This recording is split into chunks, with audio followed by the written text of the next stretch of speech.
Secret recipe MDH का जीरा SIP जल जीरा मसाला। सिप सिप जीरा सिप एमडीएच का जल्दी और जीरा सिप एमडीएच का जीरा सिप। अब थोड़ी ग्लोबल फिक्र कर लेते हैं। इसमें रूस यूक्रेन में युद्ध की विध्वंसक तबाही है तो पश्चिम एशिया में छिड़े बारूदी महासंग्राम की तस्वीरें भी वायरल हैं। इसकी शुरुआत फिक्र के एक वीडियो फाइल से करते हैं। इजराइल ने यमन की राजधानी सना में हूती के ठिकानों पर सबसे भयंकर अटैक किया। विजुअल देखिए अब आप जरा ध्यान से देखिए कैसे जबरदस्त धमाके के साथ सैकड़ों फीट ऊपर तक आग की लपटें उठती दिखाई दे रही हैं। हमले के बाद शोर इतना ज्यादा है कि किसी की भी रूह थर्रा है। इमारतों के बीचों बीच एक जोरदार धमाका हुआ और फिर इसके बाद खौफनाक मंजर दिखता है। एक इमारत में छुपकर कुछ लोगों ने इसका वीडियो बनाया। उनकी आवाज में खौफ साफ सुना जा सकता है। अब इस हमले का वीडियो दूसरे एंगल से आपको दिखाते हैं। आपने द्वितीय विश्व युद्ध में परमाणु बम से हमले के बारे में सुना होगा। दावा किया जा रहा है कि उस वक्त जब हिरोशिमा और नागासाकी शहरों पर अमेरिका ने एटम बम गिराए तब कुछ इसी तरह आग से मशरूम क्लाउड उठता हुआ दिखाई दिया था, जैसा कि इस तस्वीर में देखने को मिल रहा है। यह है मशरूम क्लाउड, लेकिन यहां इसकी वजह है वेपन डिपो पर हमला।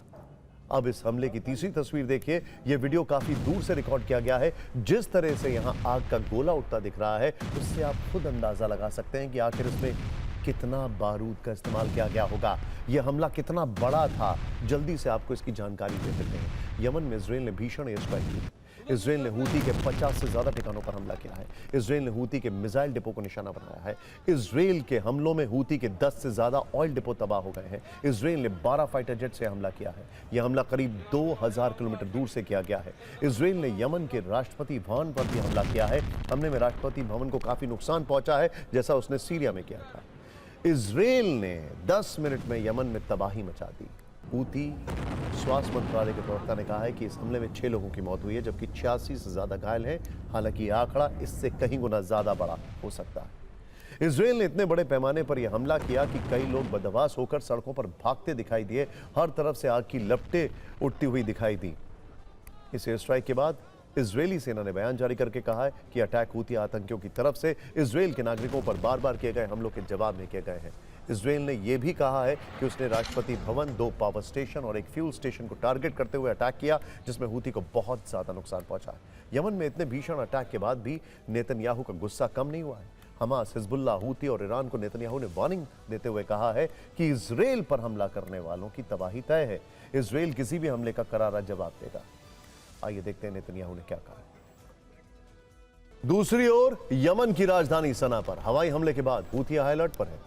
यमन के अहम ठिकानों की सुरक्षा बढ़ा दी गई है। इसी के साथ ही हूती ने अमेरिका पर इस हमले में शामिल होने का शक जताया है। हूती प्रवक्ता ने कहा है कि वो इस अटैक में अमेरिका के शामिल होने के सबूत जुटा रहे हैं। अगर अमेरिका की भूमिका साबित हुई तो वो अमेरिकी ठिकानों पर हमला करेंगे। वैसे सिर्फ हूती ही नहीं बल्कि ईरान के सुप्रीम लीडर आयतुल्लाह खमेनी ने भी अमेरिका को लेकर कड़ा रुख दिखाया है। खमेनी ने कहा है कि अमेरिका ईरान में सत्ता पलटना चाहता है। जून में ईरान इजराइल के बीच चले 12 दिनों के युद्ध के बाद अमेरिकी एजेंट्स यूरोप में मिले थे। ये सब ईरान में सत्ता पलटने की साजिश का हिस्सा था। यानी हम कह सकते हैं कि सिर्फ हूती नहीं बल्कि ईरान भी खुलकर कह रहा है कि पश्चिम एशिया में बारूदी संग्राम अमेरिका के इशारे पर हो रहा है। ये है सीक्रेट रेसिपी एमडीएच का जीरा सिप जल जीरा मसाला। सिप सिप जीरा सिप एमडीएच का जल्दी और जीरा सिप एमडीएच का जीरा सिप।